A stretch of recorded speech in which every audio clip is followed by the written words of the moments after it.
अस्सलाम वालेकुम दोस्तों। सोप सीरियल चंड किरण जे ईंदड़ नई एपिसोड में छा थींदो ऐं छा थियण वारो आहे, इन जी तफ़सीलात ॼाणण लाइ जेकॾहिं असांजे चैनल ते नवां आहियो त महिरबानी करे असांजे चैनल खे सब्सक्राइब कंदा ऐं बेल आइकन खे क्लिक कंदा, जीअं हर ईंदड़ नई ख़बर तव्हां ॿाहिरनि ताईं मुहैया थी सघे। दोस्तों हाणे हलूं था ड्रामे जी तफ़सीलात जी तरफ़।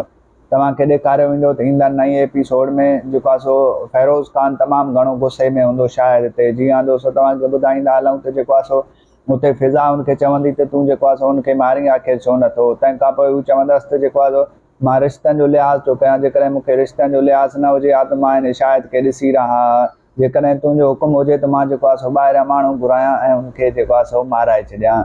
ऐं उन खां अलावा तव्हांखे ॿुधाईंदा हलूं त ईंदड़ नई एपिसोड में वॾेरो जेको आहे तमामु घणो गुस्से में हूंदो पंहिंजी नौकराणी ते, ऐं हुनखे चवंदो त जेको आहे सो बार बार तूं पक करे रही आहीं, तूं चुप छो नथी करी, मां जेमहिल खां आयो आहियां तूं मुंहिंजो मथो ई खाई वियो आहीं।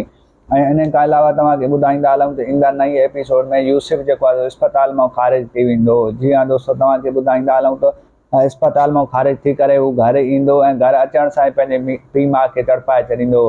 हुननि खे चवंदो त तव्हां चुप करे छो नथा वेहो, तव्हां मुंहिंजी घरवारी नूरी खे छो था बार बार ज़लील कयो।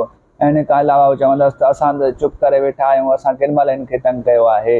हक़ीक़त इहा आहे त नूरी जेको आहे सो हरू भरू हुननि ते इल्ज़ाम पई आणे। ऐं तव्हांखे ॿुधाईंदा हलूं त जेको आहे सो वॾेरे जी जेका भेण आहे उहा जेको आहे सो इश्क जा पेच पई अड़ाए पंहिंजे नौकर सां। ऐं तव्हांखे ॿुधाईंदा हलूं त इहा ख़बर सरदार खे पइजी वेंदी ऐं हू तमामु घणो गुस्से में हूंदो ऐं पंहिंजे नौकर खे चवंदो तूं पंहिंजे लिमिट में रही करे कमु कर। ऐं होॾो वरी तव्हांखे ॿुधाईंदा हलूं त हिन ड्रामे जे ईंदड़ एपिसोडनि खां पोइ तमामु जल्द हिन में एॾो मज़ो ख़ासि थी वेंदो जेको आहे सो जीअं मिसाल तकरार में मज़ो हुयो या ज़हर ज़िंदगी में जीअं मज़ो हुयो, ईअं हिन ड्रामे में मज़ो थी वेंदो। ऐं हिन में अॻिते हली कुझु नवां एक्टर बि एड थींदा।